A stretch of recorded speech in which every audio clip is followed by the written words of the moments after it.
BJP ने सत्ता विरोधी लहर के बीच अपने ऑर्गेनाइज और ताबड़तोड़ प्रचार के दम पर बीते 2 हफ्तों में ग्राउंड पर इंप्रूवमेंट दिखाया है। पीएम नरेंद्र मोदी ने 28 सितंबर को हिसार में रैली की थी। 21 सीट वाली जाट बहुल्य बागड़ बेल्ट में हुई इस रैली और मोदी शाह के आक्रामक रवैये से बदलाव दिखना शुरू हो गया। उम्मीदवारों के साथ साथ वर्कर्स का मनोबल भी बढ़ा है। नतीजा है, आधा दर्जन से ज्यादा सीटों पर पार्टी ने दमखम दिखाया।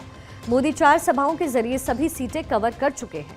हरियाणा में बीजेपी की जो रैलियां हुई वो भी आपको बता देते हैं। बीजेपी नेताओं ने राज्य में 150 रैलियां की हैं। प्रधानमंत्री मोदी ने 4 रैलियों में 89 सीट पर निशाना साधा।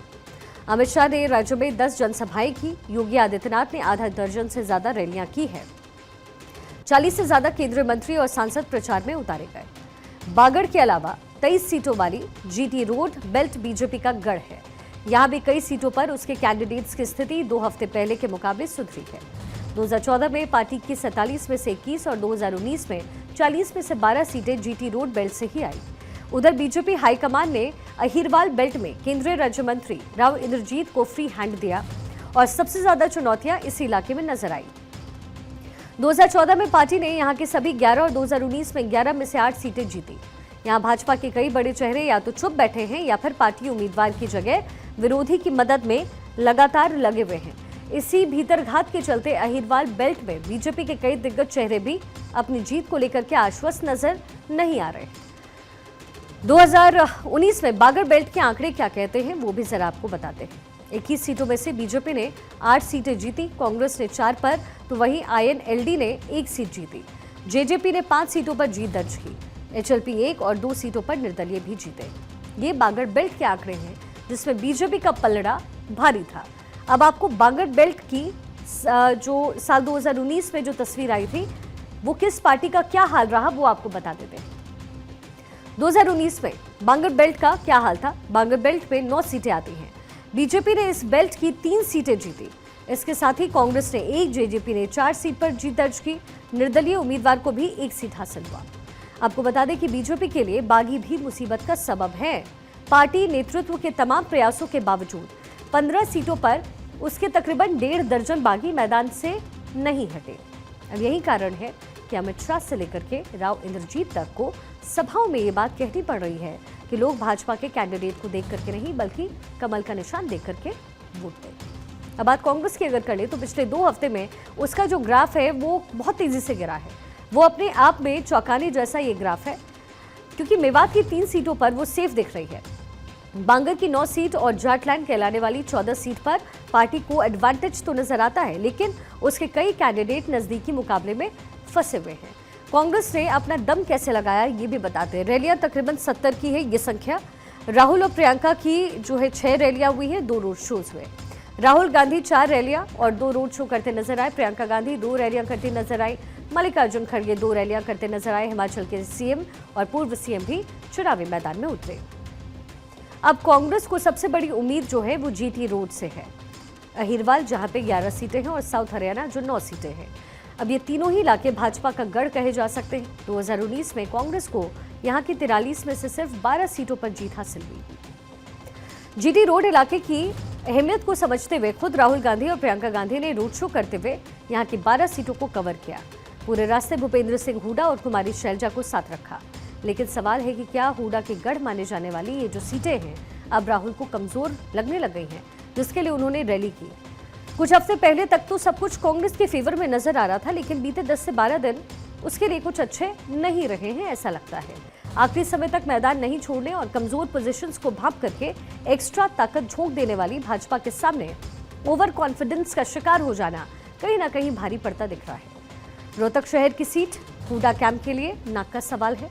सोनीपत, गन्नौर, राय बादली और बहादुरगढ़ का गढ़ बचाने के लिए उससे अतिरिक्त ताकत लगाते हुए राहुल गांधी का रोड शो करवाना पड़ गया। कांग्रेस को अपने नेताओं की गुटबाजी से भी नुकसान हो रहा है, ऐसा कहा जा रहा है। 1 दर्जन के आसपास सीटों पर कैंडिडेट्स हुड्डा कैंप और शैलजा धड़े की अंदरूनी खींचतान के शिकार हुए। राहुल गांधी भी ये जानते हैं और इसलिए 30 सितंबर को नारायणगढ़ की सभा में उन्होंने खुद मंच पर सबके सामने हुड्डा और शैलजा के हाथ मिलवाए। हालांकि राहुल गांधी का ऑल इज वेल का यही मैसेज थोड़ा जल्दी आ जाता तो शायद ज्यादा फायदा हो सकता था। किस जाति के कितने उम्मीदवार हैं जरा ये भी आपको बता देते हैं। कांग्रेस ने 28 जाट उम्मीदवारों को मैदान में उतारा। तो बीजेपी ने 16 जाट उम्मीदवार मैदान में उतारे। कांग्रेस ने 20 ओबीसी उम्मीदवार मैदान में उतारे हैं, तो वहीं बीजेपी की तरफ से 21 ओबीसी उम्मीदवार मैदान में उतारे गए। कांग्रेस ने 5 ब्राह्मण उम्मीदवार को टिकट दिया है, तो वहीं बीजेपी ने 11 ब्राह्मण उम्मीदवारों को टिकट दिया। कांग्रेस ने 7 पंजाबी उम्मीदवारों को चुनावी मैदान में उतारा, तो बीजेपी ने 13 पंजाबी उम्मीदवारों को मैदान में उतारा है। कांग्रेस ने 2 वैश्य उम्मीदवार मैदान में उतारे हैं, तो वहीं बीजेपी ने 5। कांग्रेस और बीजेपी दोनों ने 17 दलित उम्मीदवार को मैदान में उतारा है। मुस्लिम कांग्रेस की तरफ से 5, बीजेपी की तरफ से 2, राजपूतों की संख्या कांग्रेस की तरफ से 1, बीजेपी की तरफ से 3, जट सिख कांग्रेस की तरफ से 4, बीजेपी ने 1 भी नहीं उतारे। वहीं रोड कांग्रेस की तरफ से 1 और बीजेपी की तरफ से 2। देखिए, प्रचार के आखिरी दौर में रणनीति के अंदर एक और महत्वपूर्ण बदलाव हुआ। भाजपा कांग्रेस को जिन सीटों पर अपने कैंडिडेट्स पिछड़ते दिख रहे हैं और थर्ड प्लेयर के रूप में इनेलो, बीएसपी, आम आदमी पार्टी या फिर कोई निर्दलीय उम्मीदवार की स्थिति ठीक है, वहां अंदर खाने उसकी मदद की जा रही है। क्योंकि ये थर्ड प्लेयर सीधे सीधे बीजेपी विरोधी वोट बैंक में सेंध लगा रहे हैं, इसलिए अगर ये मजबूत हुए तो सीधा फायदा होगा भाजपा उम्मीदवारों को। पार्टी की ये जो रणनीति है वो दर्जन भर सीटों पर ठीक ठाक काम कर रही है। चुनाव में लुभाने के लिए किस पार्टी ने कितने वादे और क्या कुछ वादे किए हैं, जरा वो भी आप देख लीजिए। कांग्रेस की तरफ से जो वादे किए गए हैं वो आपको बता रहे। बीजेपी ने कहा है कि महिलाओं को हर महीने 2100 रुपए देंगे। कांग्रेस ने कहा महिलाओं को 2000 रुपए प्रति माह देंगे। ये मैनिफेस्टो में जो है दोनों पार्टी की तरफ से जिक्र किया गया है। ये अलग अलग वादे हैं जो किए गए हैं बीजेपी और कांग्रेस की तरफ से। युवाओं को 2 लाख सरकारी नौकरी का वादा बीजेपी की तरफ से। वहीं 500 रुपए में गैस सिलेंडर का वादा कांग्रेस की तरफ से। हर घर गृहिणी योजना में 500 सिलेंडर बीजेपी की तरफ से। बुढ़ापा, विधवा और दिव्यांग पेंशन 6000 रुपए कांग्रेस की तरफ से। किसानों को 24 फसलों पर एमएसपी की गारंटी बीजेपी ने कहा। कांग्रेस ने कहा कि कर्मचारी के लिए ओल्ड पेंशन स्कीम दोबारा बहाल करेंगे। बीजेपी ने कहा चिरायु योजना के तहत 10 लाख तक का फ्री इलाज होगा। कांग्रेस ने कहा युवाओं को 2 लाख पक्की नौकरी का वादा हम करते हैं। सरकारी अस्पताल में डायलिसिस फ्री रहेगा। बीजेपी ने कहा। कांग्रेस ने कहा 300 यूनिट बिजली फ्री रखेंगे, 25 लाख तक का फ्री इलाज करेंगे। तो ये चुनावी वादे हैं जो दोनों ही पार्टियों की तरफ से अपने मैनिफेस्टो में जिसका जिक्र किया गया है। तो देखिए, इस समय जो हरियाणा का रण है वो पूरी तरीके से सध चुका है। चुनावी प्रचार का शोर भी आज थम चुका है। अब देखना दिलचस्प होगा कि 5 को क्या होता है और फिर नतीजे क्या आते हैं।